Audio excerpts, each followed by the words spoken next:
program. So we are moving then to the final paper of the workshop, which is called The Importance of Technology in Banking During a Crisis. So it's a very bold topic. It's by authors from the International Monetary Fund, Nicola, Pierri, and Yannick Timmer. I believe Yannick is the presenter. So we already can see your presentation. So Yannick, the floor is yours. Thank you very much. I'm sorry that you have to hear my voice again. And so we even had a bolder title, which was called Tech and Fin Before FinTech, Blessing or Curse for Financial Stability. We thought that, was maybe potentially a bit too bold.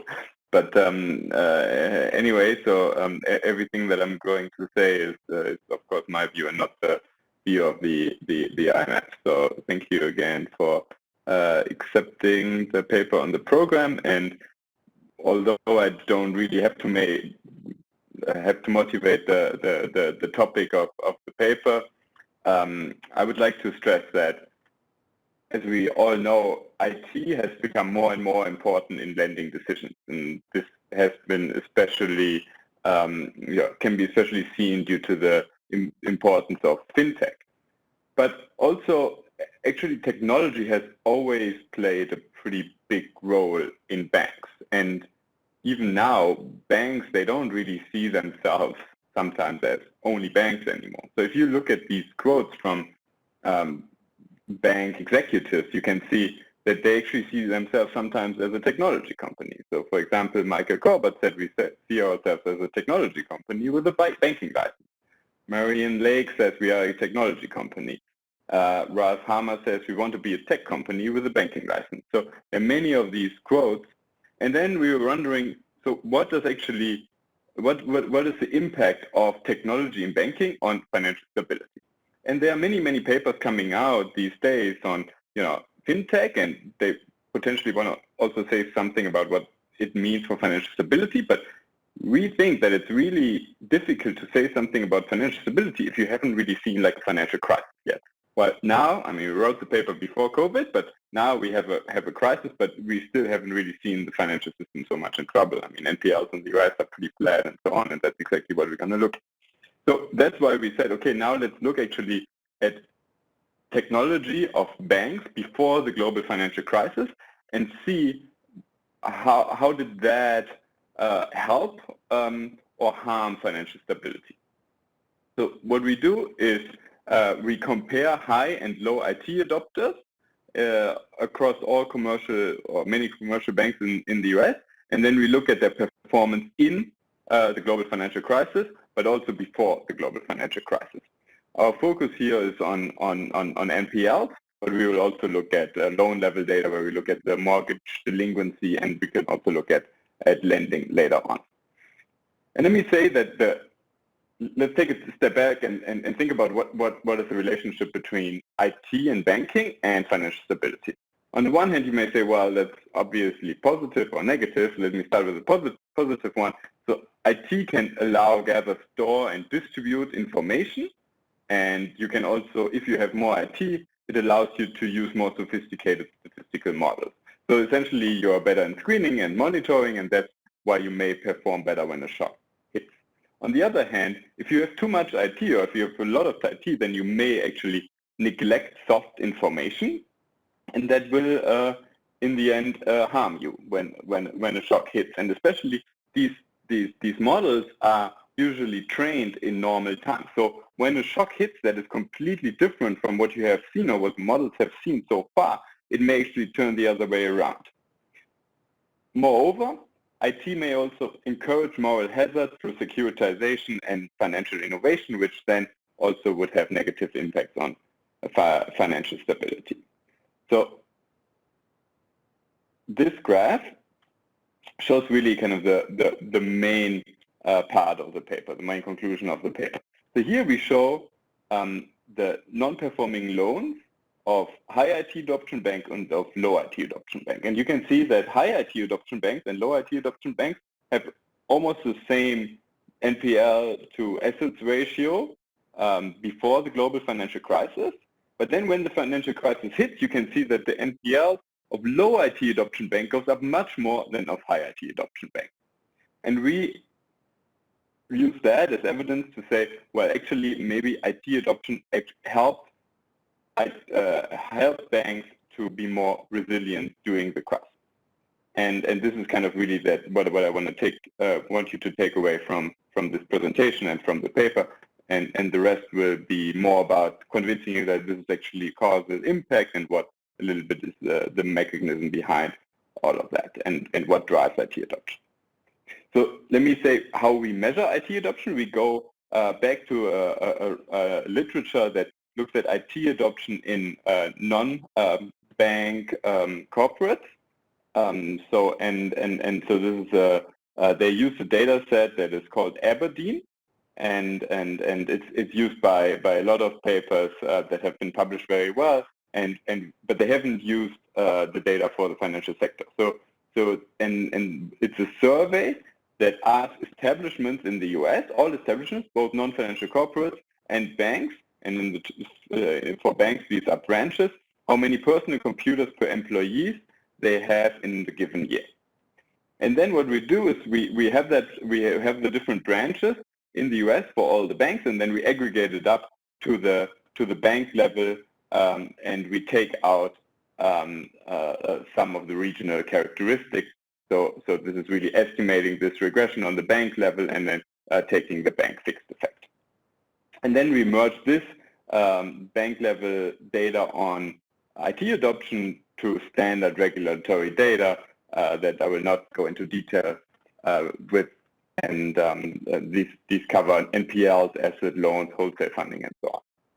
So then we run a standard kind of diff regression where we say we regress the non-performing loans of bank B at year T on the interaction between IT adoption of the bank and the crisis dummy.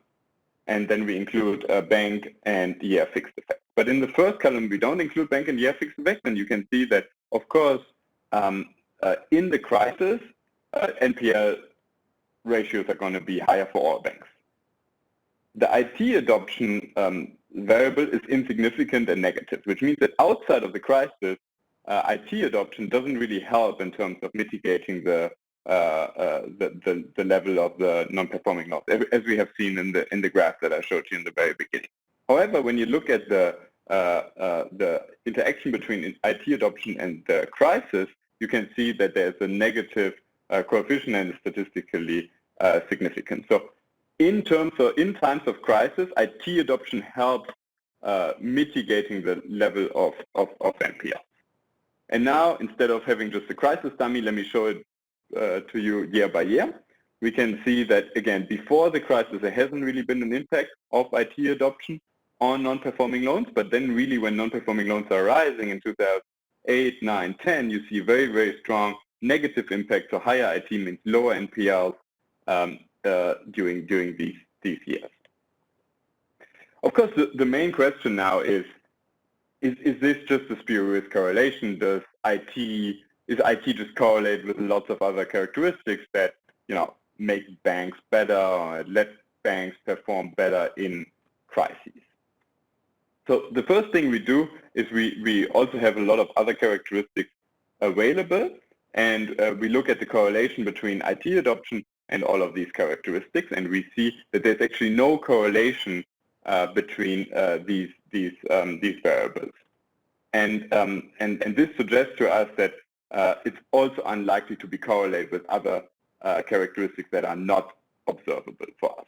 And we can actually also do a formal test on coefficient stability. So when we include all of these characteristics as control, we can see that the coefficient stays stable, but the R-square goes up, which then, according to for example, Altonji et al. JPE paper, says, well, there shouldn't be a bias in your IT variable. So this is the result here. You can see in the first column, in the cross-section, there's a strong negative correlation between IT adoption and NPLs during the crisis, but there's no correlation between IT adoption and different variables that capture kind of the business model of the bank, also the exposure to to the financial crisis. So, for example, we look at the geographical footprint of the bank and see how much house prices dropped in these regions and so on. Now, but if it's not related to these characteristics, so where does IT adoption come from? And so when we do this regression of the branch level IT adoption, and we can see like whether this is more related to regional characteristics or whether it's more related to bank characteristics, we find that it's mainly driven, 60% of the explained variation is driven by bank characteristics and not by regional characteristics. So this is actually kind of bad news for us because it's harder for us to kind of instrument the regional, the IT adoption on the regional level. On the other hand, this suggests to us that really it must happen at the executive level and at the bank headquarters. And that's why we go to the top executives of these banks, and we have the biographies of these executives available. And then we look whether these are kind of more tech-savvy or not so tech-savvy executives. So we have the biography available, and we just like search for keywords in the biography, like technology, information technology, but also STEM-related terms like engineering and so on. And then we rank the biography of the executives according to their tech-savviness. Yannick, please 3 minutes, please. 3 minutes, okay. When you use that variable instead, you can also see a very strong negative correlation, and you see a positive correlation between this IT variable based on the executives and our IT adoption variable. You can also see that this holds after controlling for the compensation of the managers, which should suggest that there's no spurious correlation because they are just better managers. And you see the graph looks also very, very similar. We also employ an IV approach where we look at the distance of the headquarters to colleges that are technology oriented, and we use the distance to instrument IT adoption, and we find that the results are very similar. Here you can see the low level regressions where we can see whether also on the loan level it's the case after controlling for various household characteristics, and you see that even after controlling for household characteristics, it's not the case that the IT adoption variable becomes insignificant, which suggests to us that like it's not only the case that banks that have high IT adoption have simply more information available of these very simple characteristics. There must be something else going on. Here you can see it's also the case that banks that have more IT adoption were lending more during the crisis because of lower NPL. Overall, let me conclude. So what we find in this paper is that that IT adoption in banking can actually help to make the financial system safer. So the conclusion is coming from the fact that in the financial crisis, in the global financial crisis, high IT adoption banks were performing much better in terms of NPLs and lending and so on. This suggests to us that in the future, also the technology part of fintech can be beneficial for financial stability, although of course our measure of IT adoption may be a little bit different from what fintech firms are doing now, but there are also many similarities. Thank you very much. Thank you very much, Yannick. Yeah, very powerful results indeed. And we have a discussant from ACPR, who is Cyril Pouvelle. Please. Hello. Hello, everyone. Can you hear me? Hello, everyone. Thanks to the organizer for the opportunity to comment on this very interesting paper. So I will try to be brief for the sake of time. I will base my discussion on 6 points. So a brief presentation of the issue at stake and the contribution the paper is trying to make. Then the main finding of the paper and how it relates to the literature. I will discuss some theoretical consideration and the lag thereof in the paper. My main comments will will concern, of course, the specification of the empirical model. And then I will be briefly giving some policy implication and some conclusions. So some introduction about the issue the paper is dealing with. So basically, what is the potential impact of higher technology intensity in lending on financial stability? I think the paper makes important contributions. First, it presents an interesting combination of different data sets on regulatory data on bank holding companies, bank executives background, loan level data sets, and text mining. So this is a very rich set of different data sets. And overall, I think they are employing a very robust empirical strategy through various robustness tests and the choice of instrumental viable estimates, exploiting in particular the historical location of technical schools. So the empirical part is very well done. So the main findings is that the IT adoption has a positive impact on the flow of NPL in a bank, and that the technical background of executives helps bank to improve the IT adoption and to lower the NPL ratio. So overall, I liked reading the paper very much. I think to begin with, although the empirical strategy is very well done, after reading the paper, the reader is a little bit frustrated because we're missing kind of the transmission channels. So maybe some theoretical consideration and a short Mickey Mouse theoretical model could be useful, because we feel that there is on the left-hand side the NPL ratio, on the right-hand side the IT adoption, but the transmission channels and what lies in between is missing. So I guess the paper would be very much in.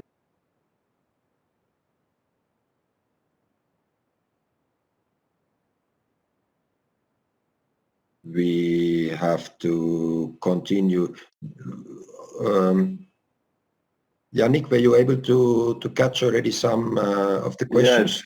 Yes. Maybe we could start with those, and if I can. Yes. Yeah. But of course, I would like to thank Cyril first of all for the question. He cannot hear that now. No, but it's an excellent point on the transmission channel. I mean, we have thought about it quite a lot, and there are many channels through which IT adoption could affect NPL. So, the most reasonable channel is that through higher IT, they are better able to screen the borrower, and because of that, they select better borrowers at the origination of the loan, and that's these borrowers are then performing better during the financial crisis, which shows up in lower NPLs during the crisis. So it's very hard to I mean, in a model we could probably write that down, but in the empirical section it's very hard to distinguish between monitoring and screening, even theoretically.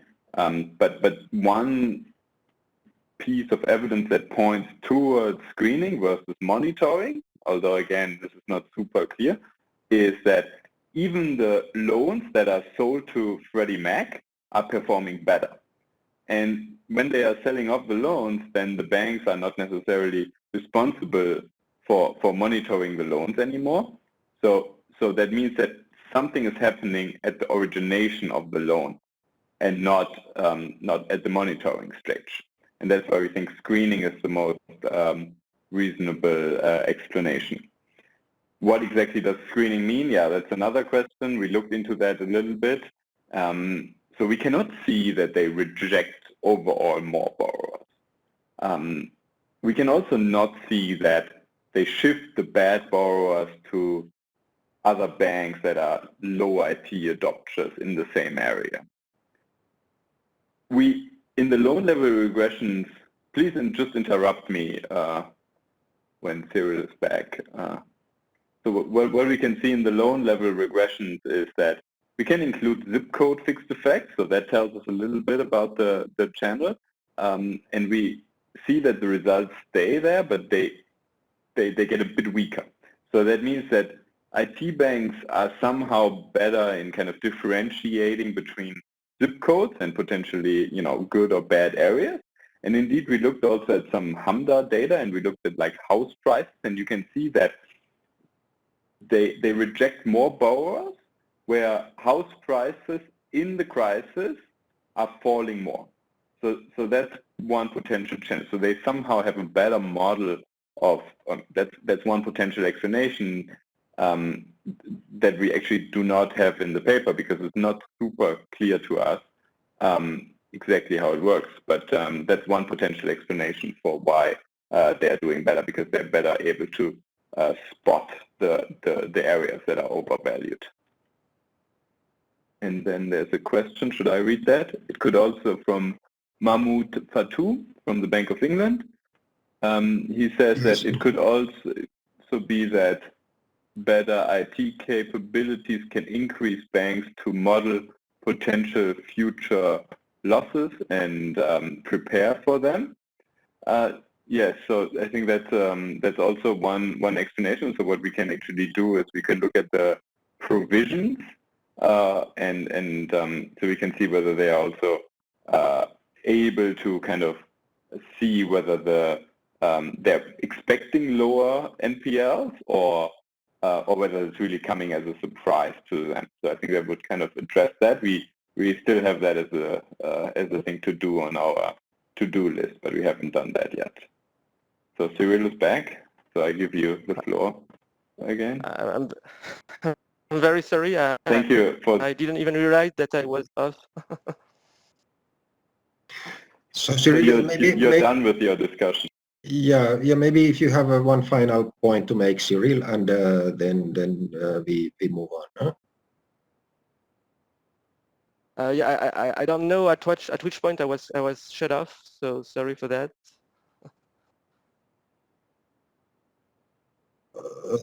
So maybe at the end of, if you can just conclude your discussion as you was planning to. Okay, all right. So some words of conclusion. So I enjoyed reading this paper very much. I think the topic is interesting, the empirical strategy very well done.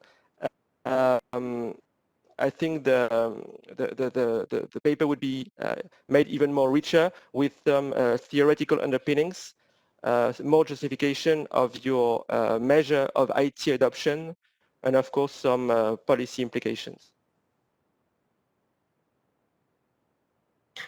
Thanks very much. Yannick, do you want to still, please be very broad and general? Yeah, so I think, Cyril, you missed that. I already replied to the transmission mechanism. I agree. We can also talk about that bilaterally, but I think it's a great point, and we have to do more work on that. We have some potential explanations in mind. But so I think in terms of policy implications, what's important is that I think with our advantages that we can also isolate technology from, like, take the technology part of fintech, right? So because fintechs are different in so many ways from banks, and we see that this technology part in banking can actually play a stabilizing role. So I think that when you regulate banks or fintechs, you have to take that into account. That's, I think, kind of the main takeaway from the paper.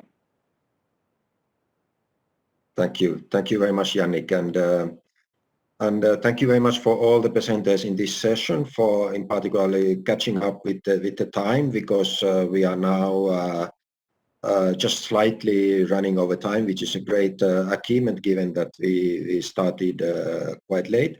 So thank you very much for that. And then moving on to a more general conclusion of this workshop.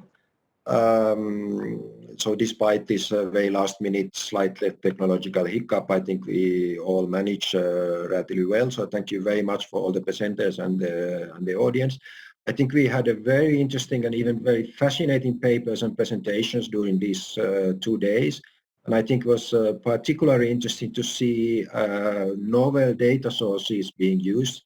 So surveys, internet, regulatory filings, text mining, and analysis of those. So it's really good to see that things are going on in this area.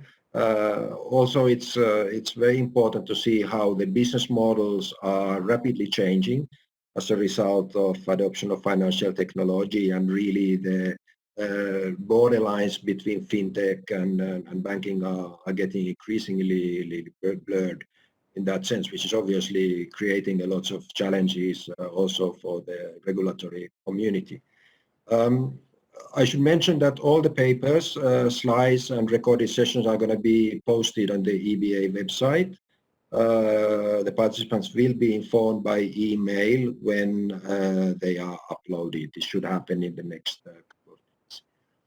So finally, thanks very much for our organizational team. So we have Samuel, Giovanni, Cornelia, and Matthias who've been working very hard over the last couple of months and in the background of this entire event. So thank you very much for all your efforts, and for all the participants. I would already now announce next year we will be having this workshop again, in all likelihood in November, and the call for papers will be published sometime in the first quarter of next year. So with that, thank you very much for your active participation, and enjoy the weekend for now. Bye bye.